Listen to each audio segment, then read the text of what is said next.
Camille gone, what is the extended bench for ADD? Well, it's not much of an extension. It's just going to be a staple. Seeming like the Scion Wait and see coming through. Wait and see if it is a mid lane Scion. Still possible, even though ADD, of course, our resident Scion for the longest time. Could be. Have seen one threat comps, and Tristana is a hyper carry to try to bust through. Probably going to be top lane, though. Realistically, Ultra Comfort versus Ultra Comfort. What about the mid lane blind pick? Karma available. I mean, that's exactly what I'm sure Griffin Oh, would love boy. to tease them with, but, well... Are we going way into the past? We've seen almost no Corki in the best part of 2 months. Yeah, not since the super heavy Galio priority coming in. Corki was picked into that. Do we see a Zed? You know, the problem here is they do have 3 super tanks, so something like Talon is also looking deprioritized. But we've already been impressed with mid laners. Do they go Talon anyway? Riskier choice to go Talon in this game. Are we also into Corki? We really going and doing this? We might be Achilleos. Why not? Okay. Now I'm sad. There wasn't really much setup for the Yasuo anyway. He would have to be very self-sufficient. It was a very obvious Karma draft, not necessarily for the 1v1, but to get the Kai'Sa going. Seems like they're all on Viper bus this time, and yes, I know it's not the same Viper as North America, but this Viper could be going really far in the world. Achilleos, he's clearly super, super talented. He jumps on the Kai'Sa. They have much, much less synergy with the ability to apply that plasma. They do not have hard crowd control in the same swaths. In fact, Tahm Kench and Karma have almost none unless the full tether is going to register. But still, another shield for Viper could be enough to send them into LCK Summer.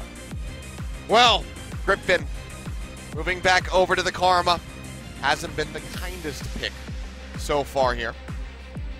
We'll see if they can turn their luck around. Rather just going to be running it yet again. No Morgana. Tahm Kench here into the bottom lane. Max taking the Alistar away from the Hens. But Kai'Sa yet again shines through and is in the war chest for Griffin. One more win is all that they need. And this game requires more specific... Took him away from my damage, but now Pilot's going to be able to arrive. The Hens, he's going to go down. Pops the shield, just buying some more time, but it's inevitable. Pilot going to be picking up that kill. Finds it first blood over to MVP. Can even give it to already over the bot lane river, so risky for him to walk out. Max looking for the play, deep dive in from Beyond, finds 2, kidnaps him back, but doesn't drag him out from underneath the turret. Lehens pops the shield, Beyond flashes away, but still gets locked up. Tarzan into the front line. Looking to get the stun in onto Pilot, can't find it. Killer Instinct out from Viper, Pilot goes slow, has to flash, the heal's already down. Rather finds it, locks him in, and that's gonna be a double. Go ahead, take a look at this replay, just way too far, way too much commitment from the side of MVP. But if Corki is just auto-attacking Karma the entire time, it's probably okay. The problem is Karma gets in, is able to be the utility, allows the Viper, I should say, to actually fully commit with the ultimate there. Can walk in, can flash, can keep going. That is just how Kai'Sa works, and unfortunately QSS. So it's even more damage with the shields on the side of Viper. Ooh. Starting to open up with a little bit of damage here, looking for the lockdown onto Max, and he just gets melted. Ulti a bit too early, gets locked in, and now it's going to be a very deep Abyssal Voyage coming through. Devour immediately has to be used there on Tarzan to keep him alive. Kidnap comes in, they drag Sword into the back line, but he's still Gnar, he's still tanky. Can't kill him off. So far, the 1-for-0 here from Griffin. Wave a little ways away, so maybe not going to have the pressure to push down this turret.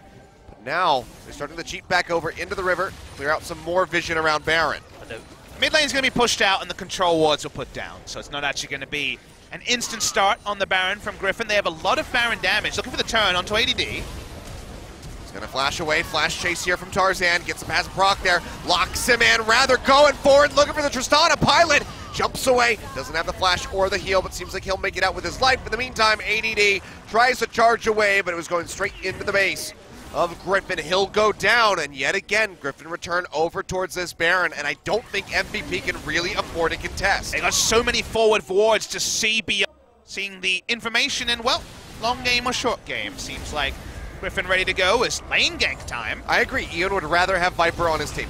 Charge into the mid lane there from ADD, looking for the lockdown. Lehens flashes over the wall, spits Viper back out. Still has the death stance, trying to keep him alive. Sword! Now they're going to turn this one around. Sword coming in, goes for the stun. They lock down the L-Star yet again, and he will fall. Abyssal Voyage to cut off everybody else. Lehens comes around.